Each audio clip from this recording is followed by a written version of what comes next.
हर माँ की तरह हमारी माँ को भी हमारी शादी करने की बहुत जल्दी थी। इसलिए हमारे पैदा होने के बाद से ही थोड़ा थोड़ा करके हमारी माँ ने हमारा दहेज बनाना शुरू कर दिया था। लेकिन ये तो सब नसीबों की बातें हैं, कब किसकी शादी हो, जल्दी हो या लेट।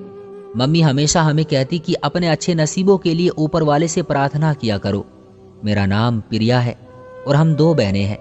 मैं अपनी दीदी से 2 साल छोटी हूँ, मगर हम दोनों बहनों की शादी एक साथ ही हुई। मेरे लिए अच्छा रिश्ता आया तो मम्मी पापा ने हाँ कर दी और कहा कि हम दोनों बेटियों की शादी एक साथ करेंगे। क्योंकि हम इतने अमीर नहीं थे, इसलिए मम्मी पापा ने सोचा कि हम दोनों बेटियों की शादी साथ करेंगे ताकि डबल खर्चे से बचा जा सके। फिर ऊपर वाले ने हमारे माँ बाप की दुआएं सुन ली और मेरी दीदी के लिए भी एक रिश्ता आ गया। ये रिश्ते वाले देखकर तो हम सब हैरान ही रह गए, क्योंकि मेरे ससुराल वाले इतने अमीर नहीं थे। मेरा होने वाला पति एक ऑफिस में छोटी सी जॉब करता था। उसकी सैलरी इतनी ज्यादा नहीं थी, लेकिन दीदी के ससुराल वाले बहुत अमीर थे और उसका होने वाला पति अपना कारोबार करता था। उसके पास गाड़ी और बहुत प्यारा सा घर था। सबने कहा कि दीदी को उसके सब्र का फल मिला था, क्योंकि जब दीदी के लिए रिश्ते नहीं आ रहे थे तब उसने मम्मी पापा से कह दिया कि आप लोग प्रिया की शादी कर दे, मेरी वजह से उसकी शादी न रोके। खैर, ये उसका नसीब था कि उसे इतना अच्छा घर मिलने वाला था। इस तरह 2 महीने बाद ही हम दोनों बहनों की शादी हो गई। मैं अपने ससुराल आ गई और यूं हम दोनों बहनें एक दूसरे से दूर हो गई। मगर 1 हफ्ते के बाद ही जब मैं मायके गई तो दीदी भी अपनी बड़ी सी गाड़ी में बैठकर मायके आ गई और मैंने देखा कि वो बहुत खुश थी। खुश तो मैं भी बहुत थी, क्योंकि मेरा पति बहुत अच्छा था और ससुराल वाले भी। अभी तक तो बहुत मोहब्बत से बातें कर रहे थे सब मेरे साथ। इस तरह हमारे माँ बाप को भी हमें खुश देखकर बहुत सुकून मिला, क्योंकि माँ बाप के लिए इससे बढ़कर कोई खुशी की बात नहीं होती कि उनकी बेटी अपने ससुराल में खुशी से रह रही है। और हम दोनों ने वो पूरा 1 हफ्ता अपने घर वालों के साथ गुजारा। जिस दिन हम दोनों को ससुराल वापस जाना था उस दिन इत्तेफाक से बारिश हो गई। दीदी का पति तो उसे गाड़ी में आकर ले गया, मगर मेरे पति ने कॉल की कि वो मुझे आज लेने नहीं आएगा, क्योंकि बाहर बहुत बारिश थी और उसके पास बाइक थी। इसलिए वो नहीं चाहता था कि मैं भीग जाऊं। इसलिए वो मुझे लेने के लिए अगले दिन आए और उस दिन बारिश नहीं थी। मैंने सोचा कि काश कि मेरे पति के पास भी गाड़ी होती, लेकिन फिर मैंने ऊपर वाले का धन्यवाद किया, क्योंकि उसने मुझे भी बहुत सी चीजें दी थी। यूं मैं ससुराल आ गई और शादी के वो सुनहरे दिन पर लगाकर उड़ गए और अब जिम्मेदारी वाले दिन आ गए थे। फिर हम दोनों बहनें कभी एक साथ मायके नहीं जा पाए, क्योंकि कभी वो बिजी होती थी और कभी मुझे ससुराल से मायके जाने की इजाजत नहीं मिलती थी। और हम दोनों फोन पर एक दूसरे से बातें करती रहती थी और हम दोनों बहनें एक दूसरे का हाल अच्छे से जानते थे। हमारी शादी को 1 महीना हुआ तो मैंने तो सबको खुशखबरी सुना दी, मगर दीदी पीछे रह गई। 1 हफ्ते बाद फिर दीदी भी प्रेग्नेंट हो गई और हम सब ने ऊपर वाले का धन्यवाद किया। इस बीच हम दोनों एक दूसरे को अपनी तबीयत के बारे में बताती रहती थी।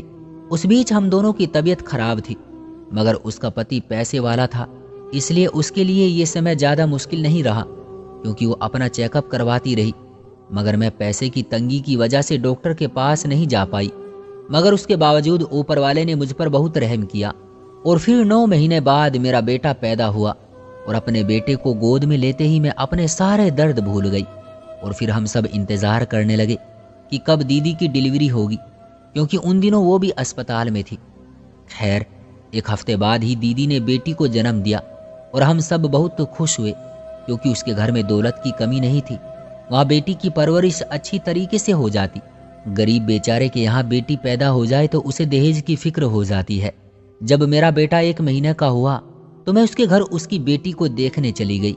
मैंने देखा कि उसके ससुराल वाले बहुत खुश नजर आ रहे थे। फिर 2 महीने बाद मैं मायके गई तो दीदी भी वहां आ गई और हमने वो वक्त बहुत एंजॉय किया था। फिर ऐसा ही होता रहा।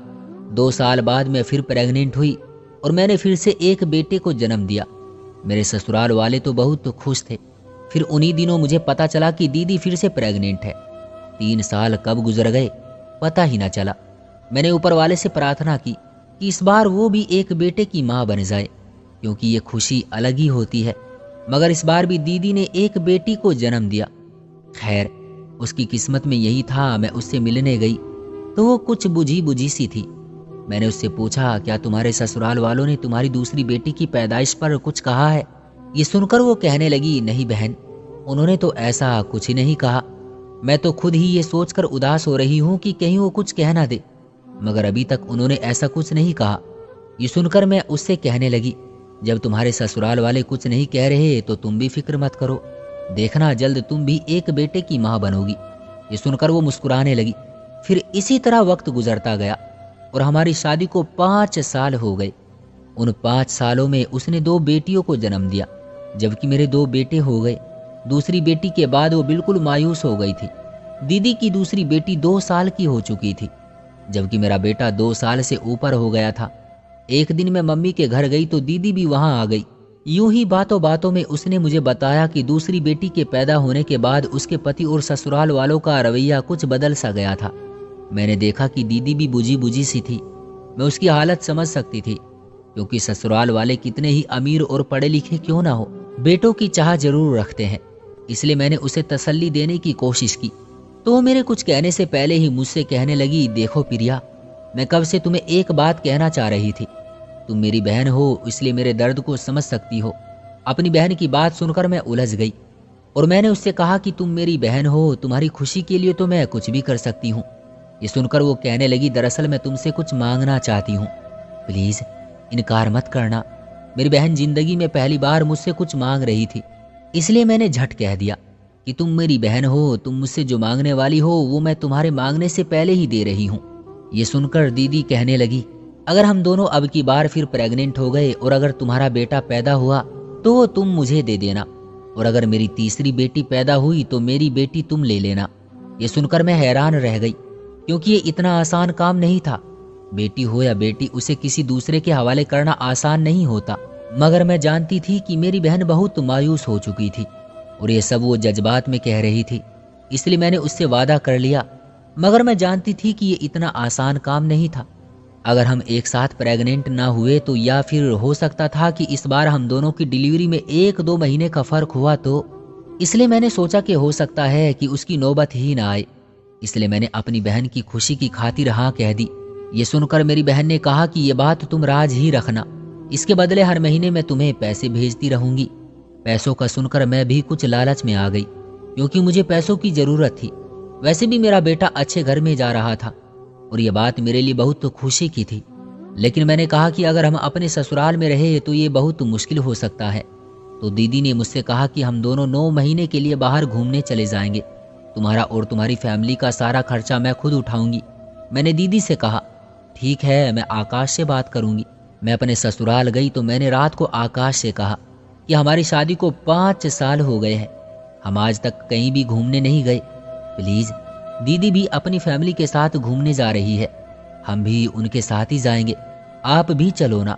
आकाश ने थोड़ी देर कुछ सोचने के बाद कहा, मेरे पास इतने पैसे नहीं हैं कि मैं तुमको बाहर घुमाने ले जा सकूं।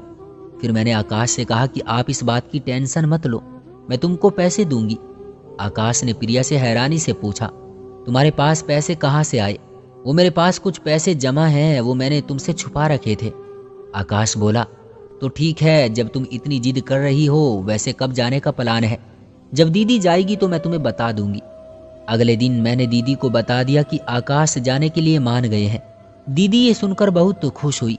वक्त गुजरता गया और हम अपने प्लान पर काम करने लगे। मुझे लगा था कि ये मुमकिन नहीं होगा, मगर मैं उस वक्त हैरान रह गई जब हम दोनों बहनें एक साथ प्रेग्नेंट हो गई। मैंने एक खुशखबरी दीदी को सुनाई तो वो कहने लगी कि तुम अपना वादा याद रखना। मैंने भी फौरन हाँ कर दी और ऊपर वाले से प्रार्थना करने लगी कि सब ठीक हो जाए। और दीदी ने मुझसे कहा कि हमारे इस प्लान का किसी को पता ना चले। दीदी ने मुझे कुछ पैसे दिए, मैंने वो पैसे आकाश को दिए और कहा कि कल के हमारे टिकट हो गए हैं, हम कल जाएंगे, तैयारी शुरू कर दो। इस तरह हम अपनी अपनी ससुराल से निकलकर घूमने आ गए। ससुराल वालों की तरफ से तो मैं बेफिक्र थी, क्योंकि 2 बेटों के बाद अगर बेटी हुई तो उन्हें कोई फर्क नहीं पड़ेगा। मगर मुझे डर था कि कहीं ये बात मेरे पति को ना पता चल जाए, क्योंकि अगर उसे पता चला कि मैं इसके बदले में अपनी बहन से पैसे लेने वाली हूँ तो वो बहुत गुस्सा होंगे। इस बार मेरी बहन ही इस बच्चे का खर्चा उठा रही थी, इसलिए उसकी और मेरी डॉक्टर एक ही थी और उसने हमें खुशखबरी सुना दी थी कि हमारी डिलीवरी का दिन भी एक ही था। हम दोनों बहुत तो खुश थे, क्योंकि सब कुछ हमारे प्लान के मुताबिक हो रहा था। फिर वक्त तेजी से गुजरता गया और ये 9 महीने आसानी से गुजर गए। इस बार मेरी खुराक अच्छी थी, इसलिए मेरी सेहत भी अच्छी रही और ये सब कुछ मेरी बहन की बदौलत हो रहा था। हमारी डिलीवरी का वक्त आया तो हम दोनों एक ही क्लिनिक पर पहुंच गए। दरअसल ये क्लिनिक मेरी बहन की दोस्त का था और उसे हमने पहले ही सब बता दिया था। वो हमारे राज में शामिल थी, इसलिए हमने बेफिक्री से बच्चों को एक ही दिन जन्म दिया। मैं होश में आई तो नर्स ने मुझे मेरा बच्चा पकड़ा दिया और जैसे ही मैंने अपने बच्चे के जिस्म से कपड़ा हटाया, मेरी रूह कांप गई, क्योंकि ये तो एक बेटी थी और ये देखकर मैं परेशान हो गई। मैंने नर्स से पूछा, मेरी बहन कैसी है? ये सुनकर वो कहने लगी कि ऊपर वाले से प्रार्थना करो, उनका केस अभी चल रहा है। ये सुनकर मैं परेशान हो गई, क्योंकि हमारा सारा प्लान चौपट हो गया था। मैं सोच रही थी कि अब मैं अपनी बहन को क्या मुंह दिखाऊंगी, क्योंकि उसने इतना खर्चा कर लिया और मेरी भी बेटी पैदा हुई। फिर थोड़ी देर बाद नर्स आई और उसने मुझे बताया, बधाई हो, आपकी बहन पर बेटा हुआ है। ये सुनकर मेरा दिल किया कि मैं खुशी से नाचना शुरू कर दूं। आखिरकार ऊपर वाले ने हमारी प्रार्थना सुन ही ली थी और दीदी का अपना बेटा पैदा हो गया। हमने अपने ससुराल में खबर दी और हमने ऊपर वाले से उसी समय माफ़ी मांगी, क्योंकि हम दोनों बहनें एक दूसरे की मोहब्बत में बहुत गलत हरकत करने जा रही थी। हम इंसान बहुत जल्दबाज होते हैं और इसी जल्दबाजी में बाज दफ़ा हम बहुत गलत फैसले कर लेते हैं। इंसान बहुत जल्दी बेसब्र हो जाता है।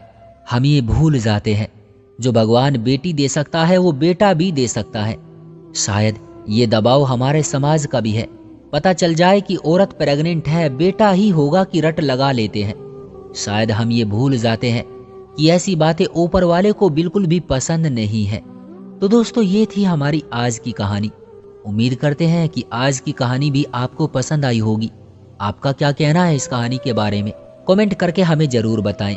वीडियो को लाइक करके चैनल को सब्सक्राइब कर लीजिए और साथ में घंटी को दबाकर ऑल पर सेट कर लीजिए, ताकि आने वाली वीडियो आपको तुरंत मिले। मुझे दीजिए अगली वीडियो तक इजाज़त। तब तक के लिए धन्यवाद।